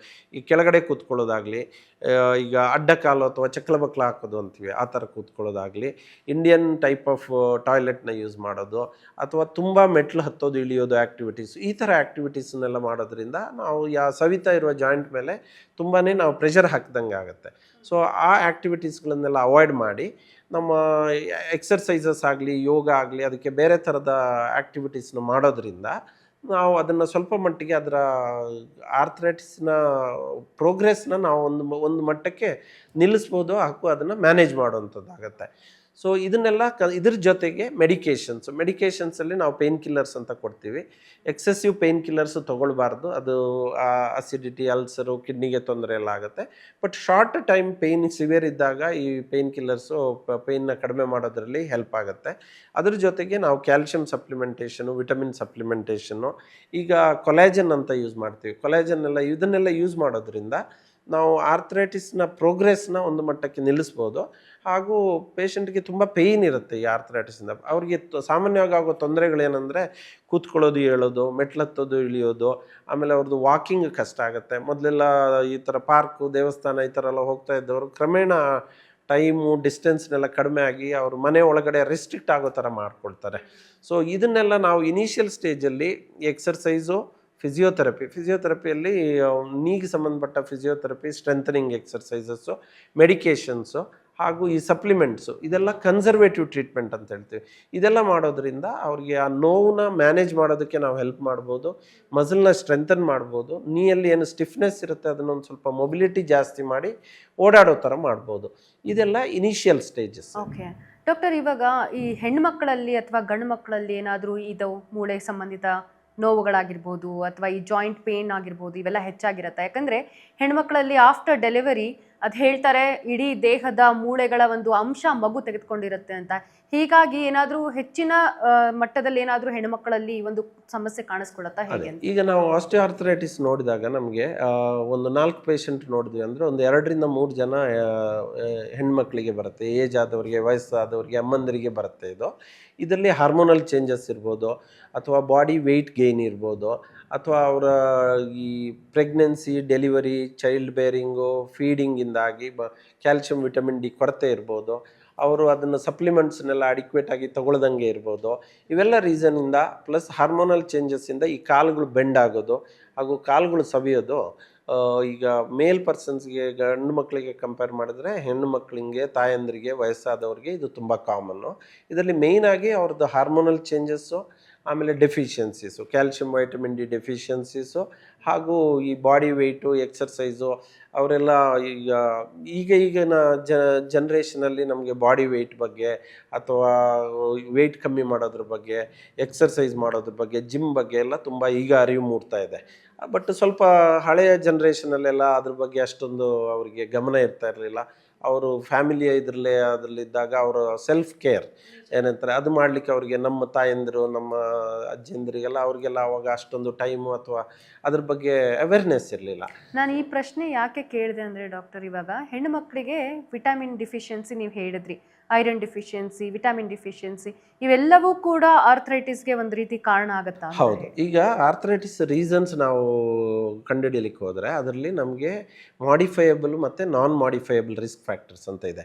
ಈಗ ನಾನ್ ಮಾಡಿಫೈಯಬಲ್ ರಿಸ್ಕ್ ಫ್ಯಾಕ್ಟರ್ಸ್ ಅಂದರೆ ಏನು? ಜೆನೆಟಿಕ್. ಈಗ ನಮ್ಮ ಜೀನ್ಸಲ್ಲಿ ಏನಾದರೂ ಆರ್ಥ್ರೈಟಿಸ್ಗೆ ನಮಗೆ ರಿಸ್ಕ್ ಜಾಸ್ತಿ ಇದ್ದರೆ, ಅಥವಾ ನಮಗೆ ಈ ಫ್ಯಾಮಿಲಿ ಹಿಸ್ಟ್ರಿ, ಈಗ ನಮ್ಮ ಅಪ್ಪ ಅಥವಾ ಅಮ್ಮ ಅವ್ರಿಗೆ ಏನಾದರೂ ಸಿವಿಯರ್ ಆರ್ಥ್ರೈಟಿಸ್ ಇದ್ದು ಅವ್ರಿಗೆ 50-60 ವರ್ಷದಲ್ಲೇ ಈ ಮಂಡಿ ಮರುಜೋಡಣೆ ಮಾಡೋಷ್ಟು ಸಿವಿಯರ್ ಆರ್ಥ್ರೈಟಿಸ್ ಇದ್ದರೆ, ಈ ಥರ ಫ್ಯಾಮಿಲಿ ಹಿಸ್ಟ್ರಿ ಇದ್ದರೆ, ಜೆನೆಟಿಕ್ ಮೇಕಪ್ ಇದ್ದರೆ, ಇದನ್ನೆಲ್ಲ ನಾವು ತುಂಬ ಮಟ್ಟಿಗೆ ನಾವು ಅದನ್ನು ಚೇಂಜಸ್ ಮಾಡಲಿಕ್ಕಾಗೋದಿಲ್ಲ. ಇದನ್ನು ನಾನ್ ಮಾಡಿಫೈಯಬಲ್ ರಿಸ್ಕ್ ಫ್ಯಾಕ್ಟರ್ಸ್ ಅಂತೀವಿ. ನಾವು ಮಾಡಿಫೈಯಬಲ್ ರಿಸ್ಕ್ ಫ್ಯಾಕ್ಟರ್ಸ್ ಅಂದರೆ ಏನು? ನಾವು ಅದನ್ನು ಯಾವುದೇ ರೀತಿಯಲ್ಲಿ ಮಾಡಿಫೈ ಮಾಡೋದು. ಈಗ body weight gain, hormonal changes, ಅದನ್ನೆಲ್ಲ ಸ್ವಲ್ಪ ಮಟ್ಟಿಗೆ ನಾವು ಅದನ್ನು ವೆಯ್ಟ್ ಕಡಿಮೆ ಮಾಡೋದು, ಎಕ್ಸರ್ಸೈಸ್ ಮಾಡೋದು, ಇದರಿಂದ ನಾವು ಅದನ್ನು ಆ್ಯಕ್ಟಿವಿಟೀಸು, ಸೆಡೆಂಟ್ರಿ ಲೈಫ್ ಸ್ಟೈಲ್ ಇತ್ತು ಅಂತಂದರೆ ಆ್ಯಕ್ಟಿವಿಟಿ ಮಾಡೋದ್ರಿಂದ ಕಾರ್ಟಿಲೇಜು, ಜಾಯಿಂಟ್ ಹೆಲ್ತ್ ಚೆನ್ನಾಗಿರುತ್ತೆ. ವಾಕಿಂಗು, ಎಕ್ಸರ್ಸೈಸು, ಇದೆಲ್ಲ ಬಾಡಿ ವೆಯ್ಟ್ ಕಮ್ಮಿ ಮಾಡೋದು. ಆಮೇಲೆ ಡೆಫಿಷಿಯನ್ಸೀಸು, ವೈಟಮಿನ್ ಡಿ, B12 ಇದೆಲ್ಲ ಕಾಮನ್ ಡೆಫಿಷಿಯನ್ಸೀಸು. ನಾವು ಅದನ್ನು ಸನ್ಲೈಟ್ ಎಕ್ಸ್ಪೋಜರ್ ಇಲ್ಲದೆ ವೈಟಮಿನ್ ಡಿ ಡೆಫಿಷಿಯನ್ಸಿ ಬರುತ್ತೆ. ಸೊ ಲೈಫ್ ಸ್ಟೈಲ್ ಚೇಂಜಸ್ಸು, ಬಿಸಿಲಲ್ಲಿ ಓಡಾಡೋದು, ಆಮೇಲೆ ನಾವು ರೆಗ್ಯುಲರ್ ಹೆಲ್ತ್ ಚೆಕಪ್ ಮಾಡೋದ್ರಿಂದ ನಮ್ಗೆ ಏನು ಡೆಫಿಷಿಯನ್ಸಿ ಇರುತ್ತೆ ಅಂತ ಗೊತ್ತಾಗುತ್ತೆ, ಅದನ್ನೆಲ್ಲ ಸಪ್ಲಿಮೆಂಟ್ ಮಾಡೋದು. ಇದನ್ನೆಲ್ಲ these are all modifiable risk factors. So ಇದು ಮಾಡೋದ್ರಿಂದ to some extent healthy lifestyle, activity ಮಾಡಿಫಿಕೇಷನಿಂದ ನಮ್ಮ ಆರ್ಥ್ರೈಟಿಸ್ನ ನಾವು ಟು ಸಮ್ ಎಕ್ಸ್ಟೆಂಟ್ ಪ್ರಿವೆಂಟ್ ಮಾಡ್ಬೋದು. ಬಟ್ ಜೆನೆಟಿಕಲಿ ಫೆಮಿಲಿಯಲ್ ಫ್ಯಾಕ್ಟರ್ಸ್ ಮೇಲೆ ತುಂಬ ಕಂಟ್ರೋಲ್ ಇರೋದಿಲ್ಲ. ಓಕೆ ಡಾಕ್ಟರ್, ನೀವು ಹೇಳಿದ್ರಿ ರೊಮಟಾಯ್ಡ್ ಆರ್ಥ್ರೈಟಿಸ್ ಆಗಿರ್ಬೋದು, ಆಸ್ಟಿಯೋಆರ್ಥ್ರೈಟಿಸ್, ಯಾವುದೇ ಒಂದು ಆರ್ಥ್ರೈಟಿಸ್ಗೆ ಒಂದು ಬ್ಲಡ್ ಟೆಸ್ಟ್ ಆಗಿರ್ಬೋದು, ಎಕ್ಸ್ರೇ ಆಗಿರ್ಬೋದು, ಅಥವಾ ಅದಕ್ಕೆ ಆದಂತಹ ಕೆಲವೊಂದು ಟೆಸ್ಟ್ಗಳನ್ನು ಮಾಡೋ ಮುಖಾಂತರ ಗೊತ್ತಾಗುತ್ತೆ ಅಂತ ಹೇಳಿ, ಯಾವ ಹಂತದಲ್ಲಿ ಹೋದರೆ ಇದು ಆರ್ಥ್ರೈಟಿಸ್ ಗುಣ ಆಗೋದು ತುಂಬ ರಿಸ್ಕ್ ಇದೆ ಅನ್ನುವಂಥ ಸ್ಟೇಜು? ಈಗ ಇನಿಷಿಯಲ್ ಸ್ಟೇಜಲ್ಲಿ ನಾನು ಹೇಳಿದೆ conservative treatment, medication, life style changes, physiotherapy, exercise. ಒಂದ್ಸಲ ಇದು ಸ್ಟೇಜ್ 3 ಅಥವಾ ಸ್ಟೇಜ್ 4 ಅಂದರೆ ಸಿವಿಯರ್ ಸ್ಟೇಜಸ್ಗೆ ಹೋದಾಗ ನಮಗೆ ಈ ಕನ್ಸರ್ವೇಟಿವ್ ಟ್ರೀಟ್ಮೆಂಟ್ ಅಂತ ಏನು ಹೇಳ್ತೀವಿ ಅದರ ರೋಲು ತುಂಬ ಕಡಿಮೆ ಆಗ್ತಾ ಹೋಗುತ್ತೆ. ಈಗ ಅಕ್ಯೂಟ್ ಪೇಯ್ನ್, ಸಿವಿಯರ್ ಪೇಯ್ನ್ ಇದ್ದಾಗ ನಾವು ಮೆಡಿಕೇಷನ್ ಕೊಡೋದ್ರಿಂದ ಸ್ವಲ್ಪ ಮಟ್ಟಿಗೆ ನೋವು ಕಡಿಮೆ ಆಗ್ಬೋದು, ಬಟ್ ಪರ್ಮನೆಂಟ್ ಸೊಲ್ಯೂಷನ್ ಆಗೋದಿಲ್ಲ ಇದು. ಈಗ ಸ್ಟೇಜ್ 3 ಅಥವಾ ಇದರಲ್ಲಿದ್ದಾಗ ನಾವೇನು ಮಾಡ್ತೀವಿ ಅಂದರೆ ಅಪಾರ್ಟ್ ಫ್ರಮ್ ಮೆಡಿಕೇಷನ್, ಫಿಸಿಯೋಥೆರಪಿ, ನಾವು ಈ ಜಾಯಿಂಟ್ ಒಳಗಡೆ ಒಂದು ಇಂಜೆಕ್ಷನ್ ಅಂತ ಹಾಕ್ತೀವಿ. ಅದರಲ್ಲಿ ಡಿಫ್ರೆಂಟ್ ಟೈಪ್ ಆಫ್ ಇಂಜೆಕ್ಷನ್ ಇರುತ್ತೆ. ಸ್ಟಿರಾಯ್ಡ್ ಇಂಜೆಕ್ಷನ್ ಇರ್ಬೋದು, ಅಥವಾ ಹ್ಯಾಲುರೋನಿಕ್ ಆ್ಯಸಿಡ್ ಇಂಜೆಕ್ಷನ್ ಅಂತ, ಜೆಲ್ ಇಂಜೆಕ್ಷನ್ ಅಂತ ಹೇಳ್ತೀವಿ, ಅದು ಲುಬ್ರಿಕೇಷನಲ್ಲಿ ಹೆಲ್ಪ್ ಆಗುತ್ತೆ. ಸ್ಟಿರಾಯ್ಡ್ ಇಂಜೆಕ್ಷನ್ ಪೇಯ್ನ್ ಕಡಿಮೆ ಮಾಡೋದ್ರಲ್ಲಿ ಹೆಲ್ಪ್ ಆಗುತ್ತೆ. ಅದೇ ರೀತಿ ಈಗಿನ ಕಾಲದಲ್ಲಿ PRP ಅಂತ ಯೂಸ್ ಮಾಡ್ತೀವಿ, ಪ್ಲೇಟ್ಲೆಟ್ ರಿಚ್ ಪ್ಲಾಸ್ಮಾ ಅಂತ. ಬ್ಲಡ್ನ ವಿಡ್ರಾ ಮಾಡಿ ಸೆಂಟ್ರಿಫ್ಯೂಜ್ ಮಾಡಿ ಪ್ಲೇಟ್ಲೆಟ್ ರಿಚ್ ಇರೋ ಪ್ಲಾಸ್ಮಾನ ಜಾಯಿಂಟ್ ಒಳಗಡೆ ಇಂಜೆಕ್ಟ್ ಮಾಡೋದು. ಇವೆಲ್ಲ ಮಾಡೋದ್ರಿಂದ ಟೆಂಪ್ರರಿ ರಿಲೀಫ್ ಆಫ್ ಪೇಯ್ನು ಮತ್ತು ಟು ಸಮ್ ಎಕ್ಸ್ಟೆಂಟ್ ಲುಬ್ರಿಕೇಷನ್ ಇಂಪ್ರೂವ್ಮೆಂಟ್ ಆಗಿ ಮೊಬಿಲಿಟಿ ಆ್ಯಂಡ್ ಮೂವ್ಮೆಂಟ್ ಇಂಪ್ರೂವ್ ಆಗುತ್ತೆ. ಬಟ್ ಇದ್ರದ್ದೆಲ್ಲ ಇಫೆಕ್ಟಿವ್ನೆಸ್ ಕೆಲವು ಸಲ 3 ಮಂತ್ಸು 6 ಮಂತ್ಸ್ ತನಕ ವರ್ಕ್ ಆಗ್ಬೋದು. ಇದು more of A time buying. ಸ್ವಲ್ಪ ಮಟ್ಟಿಗೆ ನಾವು ಇದನ್ನೆಲ್ಲ ಟೈಮ್ ತೊಗೊಳ್ಳುವಂಥ ಟ್ರೀಟ್ಮೆಂಟ್ ಅಷ್ಟೇ ಹೊರತು ಇದು ಯಾವುದು ಒಂದು ಸಲ ಸ್ಟೇಜ್ 4 ಸಿವಿಯರ್ ಆರ್ಥರೈಟಿಸ್ ಆದಾಗ ಇದು ಯಾವುದು ವರ್ಕ್ ಆಗಲ್ಲ. ಈಗ ನಮಗೆ ಸ್ಟೇಜ್ 4 ಅಂತ ಹೇಗೆ ಗೊತ್ತಾಗುತ್ತೆ ಅಂದರೆ ಪೇಷಂಟ್ಗೆ ತುಂಬ ಪೇಯ್ನ್ ಇತ್ತಂತಂದರೆ, ಪೇಯ್ನ್ ಎಷ್ಟು ಮಟ್ಟಿಗೆ ಇರುತ್ತೆ ಅಂದರೆ ಬರೀ ಆ್ಯಕ್ಟಿವಿಟಿ ರಿಲೇಟೆಡ್ ಅಲ್ಲ, ರೆಸ್ಟಲ್ಲೂ ಪೇಯ್ನ್ ಇರುತ್ತೆ, ನೈಟಲ್ಲೂ ಪೇಯ್ನ್ ಇರುತ್ತೆ, ಓಡಾಡಲಿಕ್ಕೆ ಆಗೋದಿಲ್ಲ, ಓಡಾಡುವ ಡಿಸ್ಟೆನ್ಸ್ ಕಡಿಮೆ ಆಗುತ್ತೆ, ಮೆಟ್ಲು ಹತ್ತೋದು ಇಳಿಯೋದು, ಕೆಳಗಡೆ ಕೂತ್ಕೊಳ್ಳೋದು, ಇಂಡಿಯನ್ ಟೈಪ್ ಆಫ್ ಟಾಯ್ಲೆಟ್ ಇದೆಲ್ಲ ಆಗೋದೇ ಇಲ್ಲ. ಆಮೇಲೆ ಕೂತ್ಕಲ್ಲಿಂದ ಎದ್ದೇಳೋದೇ ಕಷ್ಟ, ಮೆಟ್ಲು ಹತ್ತೋದೇ ಕಷ್ಟ, ಈ ಥರ. ಪ್ಲಸ್ ನಾವು ಎಕ್ಸ್ರೇ ಮಾಡಿದಾಗ ಆರ್ಥರೈಟಿಸ್ ಸ್ಟೇಜ್ 4 ಇತ್ತು ಅಂತಂದರೆ ಆ ಥರ ಪೇಷಂಟ್ಸ್ಗೆ ಪರ್ಮನೆಂಟ್ ಸೊಲ್ಯೂಷನ್ ಅಂದರೆ ನೀ ರಿಪ್ಲೇಸ್ಮೆಂಟ್ ಅಂತ. ಈ ನೀ ರಿಪ್ಲೇಸ್ಮೆಂಟಲ್ಲಿ ಏನು ಮಾಡ್ತೀವಿ ಅಂತಂದರೆ ಆ ಜಾಯಿಂಟ್ ಫಾರ್ಮ್ ಆಗೋ ಎಂಡ್ ಆಫ್ ದ ಬೋನ್ ಇರ್ತದೆ, ಅದನ್ನು ನಾವು ಟ್ರಿಮ್ ಮಾಡಿ ಅಲ್ಲಿಗೆ ನಾವು ಒಂದು ನೀ ಕ್ಯಾಪ್ ಅಂತ ಹಾಕ್ತೀವಿ. ಆರ್ಟಿಫಿಷಿಯಲ್ ಜಾಯಿಂಟ್ ಮೆಟಲ್ ಕ್ಯಾಪ್ನ ಆ ಬೋನ್ ಸಿಮೆಂಟ್ ಹಾಕಿ ಅದನ್ನು ಫಿಕ್ಸ್ ಮಾಡ್ತೀವಿ. ಇದು ಮಾಡೋದ್ರಿಂದ ಏನಾಗುತ್ತೆ ಅಂದರೆ ಈ ಆರ್ಥರೈಟಿಸಲ್ಲಿ ಏನು ಕಾರ್ಟಿಲೇಜ್ ವೇರ್ ಆ್ಯಂಡ್ ಟೇರ್ ಆಗಿ ಬೋನ್ ಎಂಡ್ಸ್ ಎಲ್ಲ ಎಕ್ಸ್ಪೋಸ್ ಆಗಿ ಪೇಯ್ನ್ ಸಿವಿಯರ್ ಇರ್ತದಲ್ಲ, ಆ ಬೋನ್ ಎಂಡ್ಸ್ನ ನಾವು ಈ ಇಂಪ್ಲಾಂಟನ್ನು ಹಾಕಿ ಅದಕ್ಕೆ ಸಿಮೆಂಟ್ ಹಾಕಿ ಫಿಕ್ಸ್ ಮಾಡಿ ಆ ಬೋನ್ಗೆ ಬೋನ್ ಟಚ್ ಆಗದೆ ಇರೋ ಹಾಗೆ ಮಾಡ್ತೀವಿ. ಆವಾಗ ಅವರಿಗೆ ತುಂಬ ಪೇಯ್ನ್ ರಿಲೀಫ್ ಇರುತ್ತೆ. ಪ್ಲಸ್ ಈ ಏಜಲ್ಲಿ ಸಾಮಾನ್ಯವಾಗಿ ನೀವು ನೋಡಿರ್ಬೋದು ನೀಗಳೆಲ್ಲ ಬೆಂಡ್ ಆಗಿರ್ತದೆ, ಆಮೇಲೆ ಅವರು ಬೆಂಡ್ ಆಗಿ ಈ ಥರ ವಾಲ್ಕೊಂಡು ನಡೀತಾ ಇರ್ತಾರೆ. ಸೊ ಈ ಬೆಂಡ್ ಆಗಿರುವ ನೀಗಳನ್ನು ನಾವು ಸರ್ಜರಿ ಮಾಡೋದ್ರ ಮೂಲಕ ಅದನ್ನು ಈ ನೀ ರಿಪ್ಲೇಸ್ಮೆಂಟ್ ಮಾಡೋದ್ರ ಮೂಲಕ ಅದನ್ನು ನೇರ ಮಾಡಿ ಅವ್ರದ್ದು ಗೈಟನ್ನ ಇಂಪ್ರೂವ್ ಮಾಡೋ ಥರ, ಅದರಲ್ಲಿ ಅಲೈನ್ಮೆಂಟ್ ಚೇಂಜ್ ಆಗಿರ್ತದೆ ಕಾಲು ಬೆಂಡ್ ಆಗಿರೋದ್ರಿಂದ. ಸೊ ಈ ಸರ್ಜರಿ ಮಾಡೋದ್ರಿಂದ ನಾವು ಆ ವೆಯ್ಟ್ ಬೇರಿಂಗ್ ಆ್ಯಕ್ಸಿಸ್ ಅದು ಹಾಗೂ ಅಲೈನ್ಮೆಂಟನ್ನ ನಾವು ಇಂಪ್ರೂವ್ ಮಾಡ್ತೀವಿ. ಅದು ಮಾಡೋದ್ರಿಂದ ಅವರಿಗೆ ನಡೆಯೋದಕ್ಕೆ ಆಗುತ್ತೆ. ಇದರಲ್ಲಿ ಆ ಎಂಡ್ ಆಫ್ ದ ಬೋನು ನಮಗೆ ಆರ್ಟಿಫಿಷಿಯಲ್ ಮೆಟಲ್ಲು ಮತ್ತು ಪಾಲಿಇಥಿಲೀನ್ ಅಂತ ಹಾಕಿ ಅದನ್ನು ನಾವು ಮೂಮೆಂಟ್ ಬರೋ ಹಾಗೆ ಮಾಡ್ತಾರೆ. ರಫ್ಲಿ ಇದನ್ನು ನಾವು ಈಗ ನಮಗೆ ನೋವಿರೋ ಹಲ್ಲಿಗೆ ಹೇಗೆ ರೂಟ್ ಕೆನಾಲ್ ಮಾಡಿ ಕ್ಯಾಪ್ ಹಾಕ್ತಾರೆ, ಆವಾಗ ನಮಗೆ ಹೇಗೆ ಪೇಯ್ನ್ ರಿಲೀಫ್ ಆಗಿ ನಾವು ನಾರ್ಮಲ್ ಫುಡ್ ತಿನ್ನೋ ಥರ ಆಗ್ತೀವಿ, ತುಂಬ ಗ್ರೇಟ್ ರಿಲೀಫ್ ಇರ್ತದೆ. ಅದೇ ಥರ ಈ ನರ್ವ್ ಎಂಡಿಂಗ್ಸ್ನ ಆ ಟ್ರಿಮ್ ಮಾಡಿಬಿಟ್ಟು ಅಲ್ಲಿ ನಾವು ಯಾವಾಗ ಈ ಆರ್ಟಿಫಿಷಿಯಲ್ ಇಂಪ್ಲಾಂಟ್ ಹಾಕ್ತೀವಲ್ಲ ಆವಾಗ ಆ ಪೇಯ್ನ್ ಕಂಪ್ಲೀಟಾಗಿ ರಿಲೀಫ್ ಆಗಿ ಅವರಿಗೆ ಮತ್ತೆ ಮೊಬಿಲಿಟಿ, ಆ್ಯಕ್ಟಿವಿಟಿ, ಓಡಾಡೋ ಥರ ಆಗುವಂಥದ್ದು. ಇದನ್ನೇ ನಾವು ನೀ ರಿಪ್ಲೇಸ್ಮೆಂಟ್ ಸರ್ಜರಿ ಅಂತ ಹೇಳೋದು. ವಯಸ್ಸಾಗಿರೋರಲ್ಲಿ ಡಾಕ್ಟರ್ ಏನಂದ್ರೆ ಮಲ್ಟಿಪಲ್ ಪ್ರಾಬ್ಲಮ್ಸ್ ಇರುತ್ತೆ, ಹೆಲ್ತ್ ತೊಂದರೆಗಳಿರುತ್ತೆ, BP, ಶುಗರ್ ಈ ಥರದ್ದು. ಇಂಥ ಸಂದರ್ಭದಲ್ಲಿ ಅವರು ನಿಮ್ಮ ಹತ್ರ ಬಂದಂಥ ಸಂದರ್ಭದಲ್ಲಿ ಅವರಿಗೆ ನೀವು ಟ್ರೀಟ್ಮೆಂಟು ಅಥವಾ ಈ ಸರ್ಜರಿಯನ್ನು ಸಜೆಸ್ಟ್ ಮಾಡಿದ್ರೆ ಅವರು ಅದನ್ನು ಯಾವ ರೀತಿ ಅಂದರೆ ದೈನಂದಿನ ಚಟುವಟಿಕೆಗಳಾಗಿರ್ಬೋದು ಇದ್ರ ಮೇಲೆ ಏನಾದರೂ ಎಫೆಕ್ಟ್ ಆಗುತ್ತಾ, ಅವರ ಬೇರೆ ಆರೋಗ್ಯ ಸಮಸ್ಯೆದ ಮೇಲೆ ಏನಾದರೂ ಎಫೆಕ್ಟ್ ಆಗುತ್ತಾ ಅಂತ ಹೇಳಿ. ಈಗ ನಮಗೆ ಈ ನೀ ರಿಪ್ಲೇಸ್ಮೆಂಟ್ ರಿಕ್ವೈರಿಂಗ್ ಪೇಷಂಟ್ ಅದಕ್ಕೆ ಬೇಕಾಗಿರೋ ಥರ ಪೇಷಂಟ್ ಬರೋರು ಸಾಮಾನ್ಯವಾಗಿ 50-55 ವರ್ಷದ ಮೇಲೇ ಇರ್ತಾರೆ. ಅವರಿಗೆ ಸಾಮಾನ್ಯವಾಗಿ 2 ಅಥವಾ 3 ಮೆಡಿಕಲ್ ಇಶ್ಯೂಸ್, ಶುಗರ್ ಆಗಿರಲಿ, BP ಆಗಿರಲಿ, ಹಾರ್ಟ್ ಪ್ರಾಬ್ಲಮ್ಮು, ಕೆಲವರಿಗೆ ಸ್ಟೆಂಟು, ಈ ಥರ ಕೆಲವರು ಬ್ಲಡ್ ಥಿನ್ನರ್ಸ್ ತೊಗೊಳ್ತಿರ್ತಾರೆ, ಈ ಥರ ಥೈರಾಯ್ಡ್ ಪ್ರಾಬ್ಲಮ್ ಇರುತ್ತೆ, ಕೊಲೆಸ್ಟ್ರಾಲ್, ಈ ಥರ 2 ಅಥವಾ 3 ಪ್ರಾಬ್ಲಮ್ಗಳು ಸಾಮಾನ್ಯವಾಗಿರುತ್ತೆ. ಯಾರು ಆ ಏಜಲ್ಲಿ ಯಾವುದೇ ತೊಂದರೆ ಇಲ್ಲದೆ ಇರೋಂಥವರು ತುಂಬ ಕಡಿಮೆ. ಸೊ ಈಗ ಅಂಥ ಪೇಷಂಟ್ಸಲ್ಲಿ ನಾವು ಏನು ಮಾಡ್ತೀವಿ ಅಂದರೆ ಅಲ್ಲಿ ಮೆಡಿಕಲ್ ಕಂಡೀಷನ್ ಅವ್ರದ್ದು ಏನಿದೆ ಅಂತ ನೋಡ್ತೀವಿ. ಸಪೋಸ್ ಡಯಾಬಿಟಿಕ್ ಇದ್ದರೆ ಅವ್ರದ್ದು sugar control last 3 months control ಹೇಗಿದೆ ಅಂತ ನಮಗೆ HbA1c ಅನ್ನೋಂಥ ಟೆಸ್ಟ್ ಮಾಡೋದ್ರಿಂದ ಗೊತ್ತಾಗುತ್ತೆ. ಅದೇ ಥರ ಥೈರಾಯ್ಡ್ ಟ್ರೀಟ್ಮೆಂಟ್ ತೊಗೊಳ್ತಾ ಇದ್ದರೆ ಅವರ ಥೈರಾಯ್ಡ್ ಸ್ಟೇಟಸ್ ಏನಿದೆ ಅನ್ನೋದು ಬ್ಲಡ್ ಟೆಸ್ಟಲ್ಲಿ ಗೊತ್ತಾಗುತ್ತೆ. BP ಕಂಟ್ರೋಲ್ ಈಗ ಲಾಸ್ಟ್ ಫ್ಯೂ ಡೇಸಲ್ಲಿ ಯಾವ ಥರ ಇದೆ ಅಂತ ಚೆಕ್ ಮಾಡ್ತೀವಿ. ಕಾರ್ಡಿಯಾಕ್ ಇಶ್ಯೂಸ್ ಎಲ್ಲ ಇತ್ತು ಅಂತಂದರೆ ಅದರಲ್ಲಿ ಕಾರ್ಡಿಯಾಕ್ ಇಶ್ಯೂ ಯಾವುದಾದ್ರೂ ಎಮರ್ಜೆನ್ಸಿ, ಅದೇನಾದರೂ ಸ್ಟೆಂಟು ಈ ಥರ ಮಾಡೋ ಥರದ್ದು ಇದೆಯಾ, ಅಥವಾ ಅವರು ಸರ್ಜರಿ ಇದು ಮೊಬಿಲಿಟಿ ಅವರಿಗೆ ನಡೆಯೋದು ತುಂಬ ನೋವಿದ್ದು ಅದು ಪ್ರಯಾರಿಟಿನ, ಯಾವುದು ಅವರಿಗೆ ಪ್ರಯಾರಿಟಿ ಅಂತ ನೋಡ್ತೀವಿ. ಈಗ ಶುಗರ್ ಹೈ ಇದ್ದರೆ ಅದನ್ನು ಶುಗರ್ನ ಚೆನ್ನಾಗಿ ಕಂಟ್ರೋಲ್ ಮಾಡ್ತೀವಿ, ಬಿ ಪಿನ ಕಂಟ್ರೋಲ್ ಮಾಡ್ತೀವಿ. ಕಾರ್ಡಿಯಾಕ್ ಇಶ್ಯೂಸು ಹಾರ್ಟ್ ರಿಲೇಟೆಡ್ ಏನಾದರೂ ಇದ್ದರೆ ಒಂದು ಕಾರ್ಡಿಯಾಲಜಿಸ್ಟ್ ಹತ್ರ ಒಪಿನಿಯನ್ ತೊಗೊಳ್ತೀವಿ. ಅವರು ಇ ಸಿ ಜಿ, ಎಕೋ ಅಥವಾ ಕೆಲವು ಸಲ ಆ್ಯಂಜಿಯೋಗ್ರಾಮು ಇದೆಲ್ಲ ಮಾಡಿ ಅವರು ನಮಗೆ ಪೇಷಂಟ್ ಫಿಟ್ ಇದ್ದಾರಾ ಇಲ್ವಾ. ಈಗ ಪೇಷಂಟು ಮೆಡಿಕಲ್ ಕಂಡೀಷನನ್ನು ಟ್ರೀಟ್ ಮಾಡೋದು ಹಾಗೂ ಅವರು ಈ ಸರ್ಜರಿ ಬೇಕಾದರೆ ಆ ಸರ್ಜರಿಗೆ ಅವರು ಎಷ್ಟು ಫಿಟ್ ಇದ್ದಾರೆ ಅನ್ನೋದು ಇಂಪಾರ್ಟೆಂಟ್. ಮೆಡಿಕಲ್ ಕಂಡೀಷನ್ ವೈಸು ಅವ್ರನ್ನ ಎಷ್ಟು ಫಿಟ್ ಮಾಡಲಿಕ್ಕಾಗತ್ತೆ ನೋಡ್ತೀವಿ. ಈಗ ಎಗೈನ್ ಅದರಲ್ಲಿ ಕೆಲವು ಈಗ modifiable and non modifiable medical condition ಇರ್ತದೆ. ಈಗ ಒಬ್ಬರಿಗೆ ಡಯಾಬಿಟಿಸ್ ಇತ್ತು ಅಂತಂದರೆ ಅದನ್ನು ನಾವು ಅವ್ರನ್ನ ಡಯಾಬಿಟಿಸ್ ಇಲ್ದಂಗಂತೂ ಮಾಡೋಕ್ಕಾಗಲ್ಲ. ಬಟ್ ಅಟ್ಲೀಸ್ಟ್ ಅವ್ರದ್ದು ಶುಗರು ಚೆನ್ನಾಗಿ ಕಂಟ್ರೋಲ್ ಮಾಡೋಂಗೆ ಮಾಡಿ, ಬಿ ಪಿ ಜಾಸ್ತಿ ಇದ್ದರೆ ಬಿ ಪಿನ ಕಂಟ್ರೋಲ್ ಮಾಡಿ, ಕಾರ್ಡಿಯಾಕ್ ಇಶ್ಯೂ ಇದ್ದರೆ ಒಂದು ಕಾರ್ಡಿಯಾಲಜಿಸ್ಟ್ ಒಪಿನಿಯನ್ ತೊಗೊಂಡು ಈ ಥರ ಮೆಡಿಕಲಿ ಅವ್ರನ್ನ ಆಪ್ಟಿಮೈಸೇಷನ್ ಅಂತ ಹೇಳ್ತೀವಿ. ಆಪ್ಟಿಮೈಸೇಷನ್ ಮಾಡಿಕೊಂಡು ನಾವು ಈ ಸರ್ಜರಿಗೆ ಮುಂದೆ ಹೋಗುವಂಥದ್ದು. ಸೊ ಮೆಡಿಕಲಿ ಅನ್ಫಿಟ್ ಅನ್ನೋ ಥರ ಪೇಷಂಟ್ಸ್ ಯಾರೂ ಇರಲ್ಲ. ಅವರಿಗೆ ಮೊಬಿಲಿಟಿ ತುಂಬ ತೊಂದರೆ ಆಯಿತು ಅಂದರೆ ಅವ್ರದ್ದು ಶುಗರ್ ಕಂಟ್ರೋಲ್ ಆಗಲಿ, ಬಿ ಪಿ ಕಂಟ್ರೋಲ್ ಆಗಲಿ, ವಾಕಿಂಗ್ ಮಾಡೋದು, ಎಕ್ಸಸೈಸ್ ಎಲ್ಲ ತುಂಬ ಕಡಿಮೆ ಆಗುತ್ತೆ. ಮೋರವರು sedentary lifestyle, bedridden ಆದರೆ ಇನ್ನೂ ಮೆಡಿಕಲ್ ಕಂಡೀಷನ್ನು ವರ್ಸನ್ ಆಗುತ್ತೆ. ಸೊ ಒಂದು ವಿಂಡೋ ಆಫ್ ಅಪರ್ಚುನಿಟಿ ನಾವು ನೋಡಿಕೊಂಡು ಆ ಟೈಮಲ್ಲಿ ಅವರಿಗೆ ಸರ್ಜರಿ ಮಾಡಿ ಅವ್ರನ್ನ ಮತ್ತೆ ನಡೆಯುವಂಗೆ ಮತ್ತೆ ಎಕ್ಸರ್ಸೈಸ್ ಮಾಡೋಂಗೆ ಮಾಡಿದ್ರೆ ಅವ್ರಿಗೆ ಈ ಮೆಡಿಕಲ್ ಕಂಡೀಷನನ್ನು ಟ್ರೀಟ್ ಮಾಡೋದಕ್ಕೂ ತುಂಬ ಹೆಲ್ಪ್ ಆಗುತ್ತೆ ಅಂತ. ಈ ನೀ ರಿಪ್ಲೇಸ್ಮೆಂಟ್ ಮಾಡಿದಂತಹ ಪೇಷಂಟ್ನ ರಿಕವರಿ ಯಾವ ಥರ ಇರುತ್ತೆ ಡಾಕ್ಟರ್? ಈಗ ಪ್ರೆಸೆಂಟ್ಲಿ ನಾವು ತುಂಬ ಟೆಕ್ನಾಲಜಿನ ಉಪಯೋಗಿಸ್ತೀವಿ. ಕಂಪೇರ್ ಟು ಒಂದು 15-20 ವರ್ಷ ಮೊದಲಿಗೂ ಈಗಕ್ಕೂ ದ ರಿಕವರಿ ಪಾರ್ಟ್ ಈಸ್ ತುಂಬ ಚೆನ್ನಾಗಿ ರಿಕವರಿ ಆಗ್ತಾರೆ.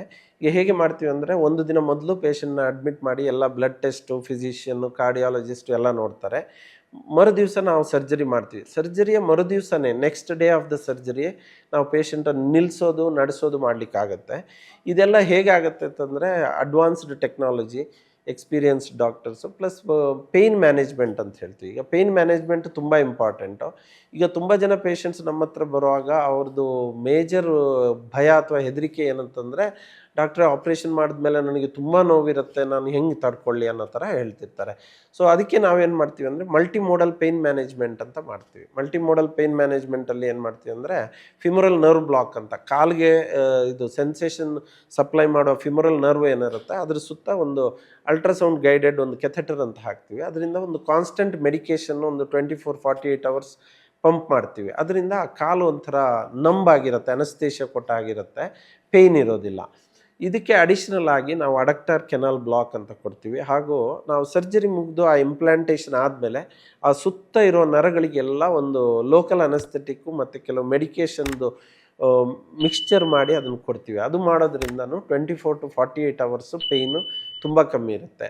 ಈ 24-48 ಅವರ್ಸ್ ತುಂಬ ಇಂಪಾರ್ಟೆಂಟ್. ಯಾಕೆ ಅಂತಂದರೆ that is the time when the pain is maximum after the surgery. ನಾವು ಆ ಟೈಮಲ್ಲಿ ಪೇಷಂಟ್ ಪೇಯ್ನ ತುಂಬ ಚೆನ್ನಾಗಿ ಕಂಟ್ರೋಲ್ ಮಾಡಿದ್ರೆ ಆಗ ಅವರಿಗೆ ನಡೆಯೋದಕ್ಕೆ, ನೆಕ್ಸ್ಟ್ ಎಕ್ಸರ್ಸೈಸು, ಫಿಸಿಯೋಥೆರಪಿ ಮಾಡೋದಕ್ಕೆ ಎಲ್ಲ ತುಂಬ ಅನುಕೂಲ ಆಗುತ್ತೆ. ಸೊ ಪೇಯ್ನ್ ಮ್ಯಾನೇಜ್ಮೆಂಟ್ ಚೆನ್ನಾಗಿ ಮಾಡೋದ್ರಿಂದ, ಈಗ ಎಷ್ಟೊಂದು ಜನ ಪೇಷಂಟ್ ನೀ ರಿಪ್ಲೇಸ್ಮೆಂಟ್ ಆದಮೇಲೆ ಎಷ್ಟು ದಿನ ಬೆಡ್ ರೆಸ್ಟ್ ಡಾಕ್ಟ್ರೆ ಅಂತ ಕೇಳ್ತಾರೆ. ಇದರಲ್ಲಿ ಬೆಡ್ ರೆಸ್ಟ್ ಕೊಡೋ ಥರ ಏನಿಲ್ಲ. ಈಗ ಇದನ್ನು ಸರ್ಜರಿ ನಾವು ಮಾಡೋಂಥದ್ದೇ ಮೊಬಿಲೈಸೇಷನ್ಗೆ, ನಡೆಯೋದಕ್ಕೋಸ್ಕರ ಮಾಡೋದು. ಸೊ ಆ್ಯಸ್ ಅರ್ಲಿ ಆಸ್, ಈಗ ಅರ್ಲಿ ಮಾರ್ನಿಂಗ್ ಸರ್ಜರಿ ಮಾಡಿದರೆ ಸಂಜೆನೇ ನಡೆಸ್ಬೋದು ನಾವು, ಅಥವಾ ಡೇ ಟೈಮಲ್ಲಿ ಸರ್ಜರಿ ಮಾಡಿದರೆ ನೆಕ್ಸ್ಟ್ ಡೇ ಮಾರ್ನಿಂಗ್ ಓನ್ಲಿ. ಅಷ್ಟು there is no bed rest, next ದಿನಾನೇ ನಡೆಸ್ತೀವಿ.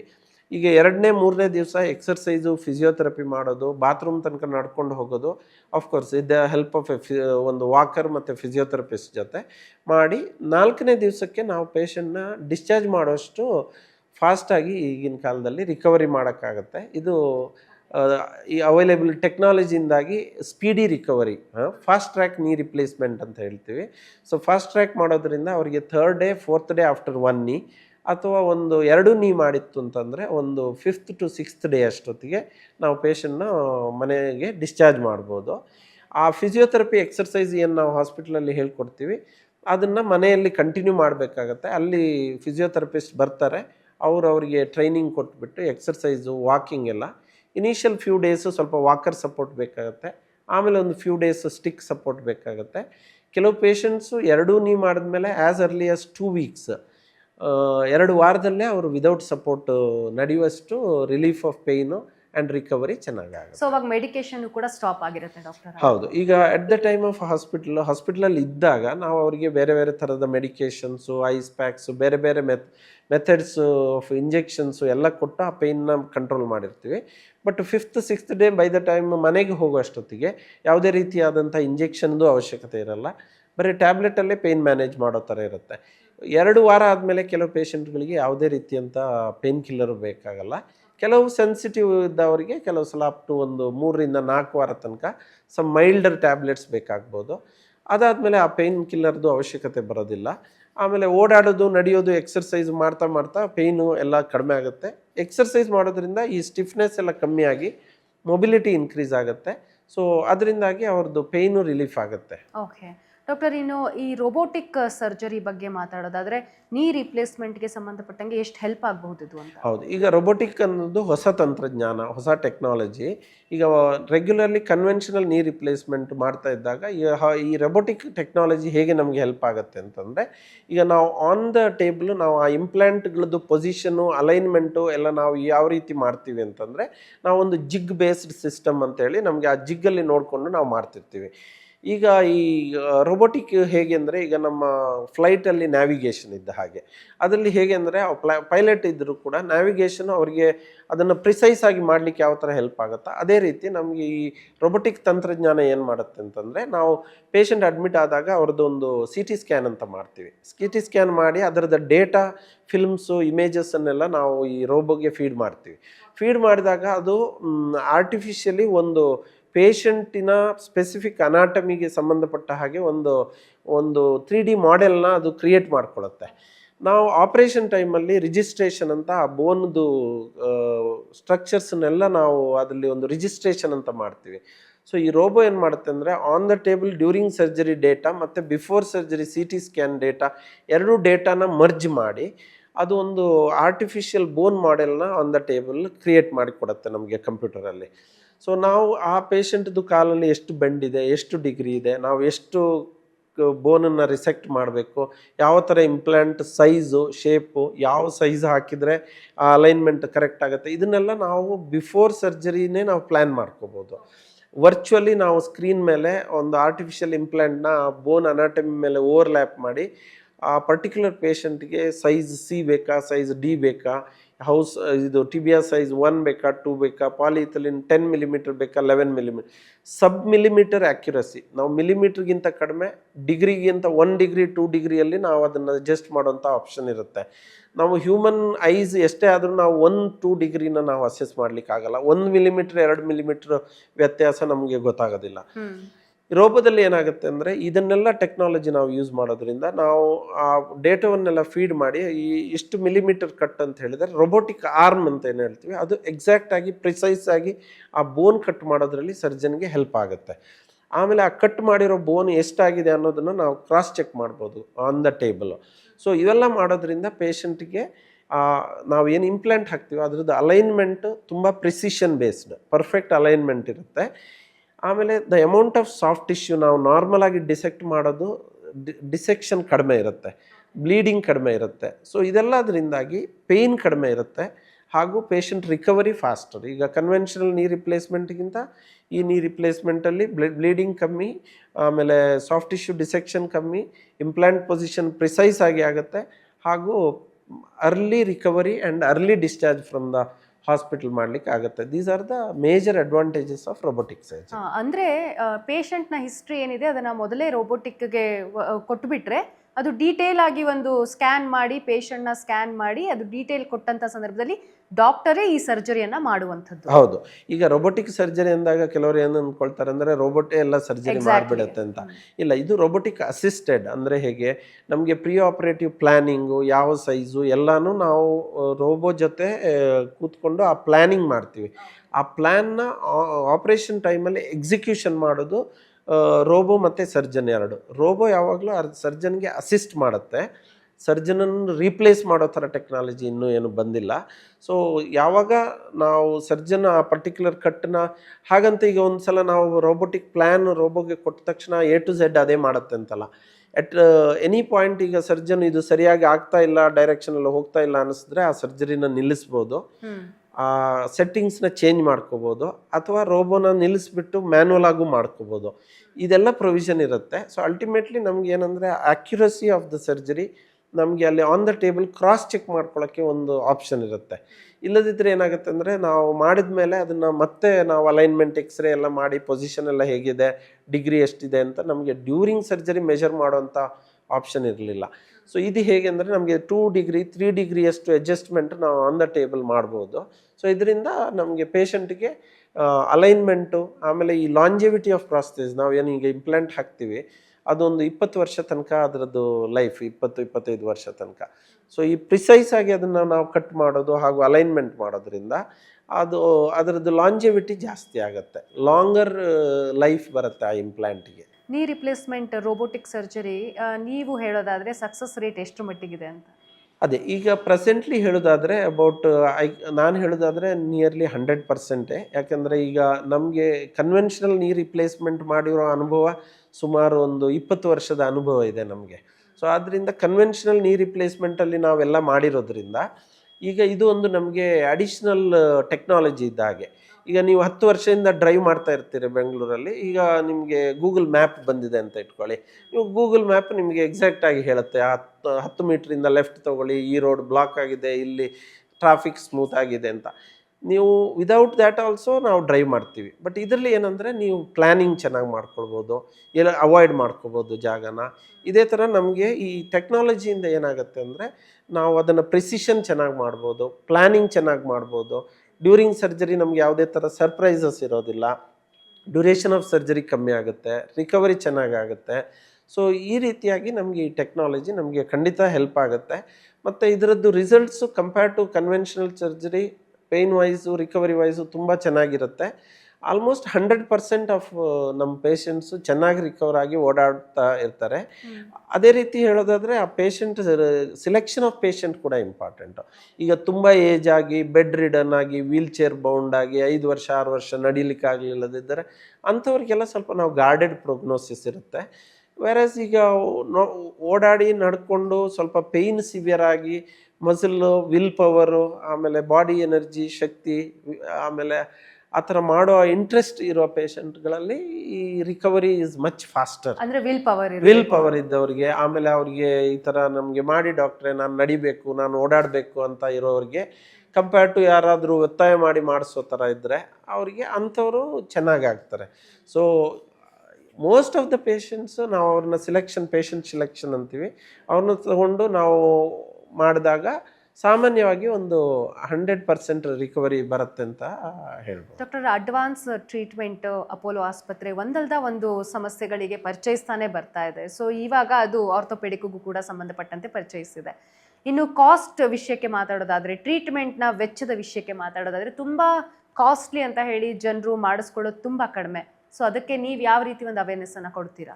ಆ ಥರ ಅಂದರೆ ಈಗ ಕಾಸ್ಟ್ ಅಂತಂದರೆ ಹೇಗೆ ಆಗುತ್ತೆ ಅಂತಂದರೆ, ಈಗ ಟೆಕ್ನಾಲಜಿ, ಈಗ ಇಂಪ್ಲಾಂಟು, ಆಮೇಲೆ ಸರ್ಜಿಕಲ್ ಕಾಸ್ಟು ಅದು ಸಾಮಾನ್ಯವಾಗಿ ಸ್ವಲ್ಪ ಮಟ್ಟಿಗೆ ಇದ್ದೇ ಇರುತ್ತೆ.